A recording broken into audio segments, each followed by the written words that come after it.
Model sues Diddy, accusing him of drugging and sexually assaulting her. As you come on to the page, kindly hit that like bell and subscribe if you haven't done so. Also put on your notification bell so you can be notified when I drop the next video. Thank you. According to BBC, the latest was filed on Tuesday by Crystal McKinney, a former model and winner of MTV's 1998 Model Mission competition. She claimed she was drugged and sexually assaulted in 2003 by Combs following a fashion event in New York.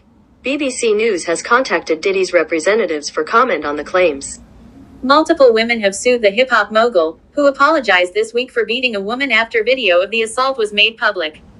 A woman who says she felt a moral obligation to speak up after a series of abuse allegations against Sean Diddy Combs has sued the hip-hop mogul, accusing him of drugging and sexually assaulting her more than 20 years ago.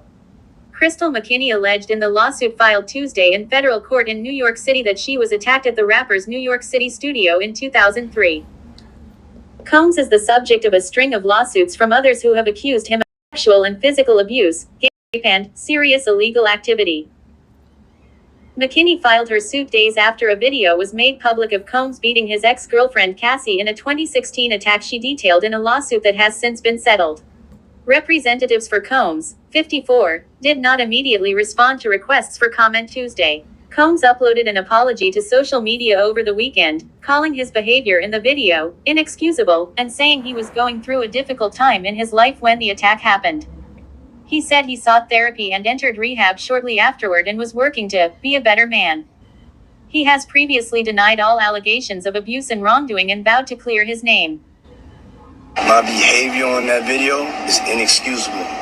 Sean Diddy Combs now walking back his denial of domestic abuse in the wake of disturbing footage showing him violently attacking former girlfriend Cassie Ventura. I take full responsibility for my actions in that video. Combs posting an apology to his Instagram late yesterday. I went and I sought out professional help. Now to go into therapy, and going to rehab. The surveillance footage, which was obtained by CNN, shows Combs chasing Ventura in the hallway of a Los Angeles hotel in 2016.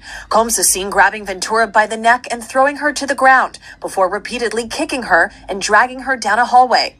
But I'm committed to be a better man each and every day. I'm not asking for forgiveness. I'm truly sorry. Ventura's attorney slamming Combs' response that he was only compelled to apologize once his repeated denials were proven false shows his pathetic desperation, and no one will be swayed by his disingenuous words. New York City Mayor Eric Adams says he's weighing whether to rescind the New York native's key to the city. We were probably sick to our stomach. Chloe Malas, NBC News, New York. Adams revealed that he and his team are contemplating whether to revoke the key to the city awarded to the entertainer. The committee and the team has never rescinded a key before, but we are now sitting down to see what the next steps forward are going to be, said Adams. And the committee and the team, we've never rescinded a key before, but we are now sitting down to see what the next steps forward are going to be. McKinney, who was a 22-year-old model at the time of the alleged assault, met Combs at a men's fashion week event at Cipriani downtown in Manhattan, and Combs said she was going to make it big one day as a model and promised he'd help her career, she said in the suit. Combs invited her to his studio, where one of his associates offered her a joint of marijuana and said, "You've never had weed like this before," the lawsuit says. Plaintiff later came to understand that Combs had laced the joint with a narcotic or other intoxicating substance, it alleges. Combs pressured McKinney to smoke more and drink alcohol, though she was severely intoxicated, the suit claims. Seeing plaintiff was very intoxicated, Combs demanded plaintiff follow him and he physically led plaintiff to the bathroom, the lawsuit says. Combs then forced her to perform a sex act, she alleges in the suit. Attorneys for McKinney declined to comment Tuesday. McKinney said in her lawsuit that she was dazed after the alleged sexual assault in the bathroom and that she passed out in Combs' studio. She woke up in a taxi and realized she'd been sexually assaulted, she alleges in the suit, which also said she saved the clothes she was wearing that night in a plastic bag. McKinney said in the lawsuit that after the alleged sexual assault, her modeling opportunities dried up and that she believes Combs blackballed her. McKinney became severely depressed as she began to blame herself for the assault and for sabotaging her own career, the lawsuit says. She even feared retaliation from Combs, according to the suit. The suit seeks unspecified damages for pain and suffering, as well as punitive damages. The suit names Combs, as well as Bad Boy Records and Bad Boy Entertainment, Sean John Clothing and Universal Music Group. Universal Music Group did not immediately respond to a request for comment. It is not related to NBC Universal, the parent company of NBC News.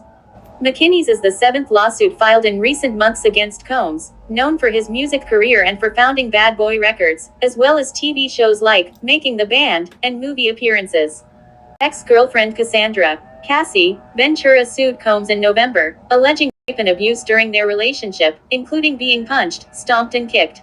A settlement was reached the next day. The other lawsuits are pending. Combs is a subject of a federal criminal investigation, and agents searched his properties this spring. A source familiar with the investigation said in March that federal officials had interviewed 3 women and a man in Manhattan in relation to allegations of sex trafficking, sexual assault and soliciting and distributing illegal narcotics and firearms. Federal agents searched Combs' homes in Los Angeles and Miami. 3 sources familiar with the matter said firearms were found at his residences, but no additional details were provided. Aaron Dyer, one of Combs' attorneys, said in a statement after the searches that Combs was never detained but spoke to and cooperated with authorities. He described the searches as an ambush, saying there has been a rush to judgment based on meritless accusations made in civil lawsuits. There has been no finding of criminal or civil liability with any of these allegations, Dyer said. Mr. Combs is innocent and will continue to fight every single day to clear his name. As you leave the page, don't forget to hit the like bell and subscribe to the channel if you haven't done so as yet. Thank you.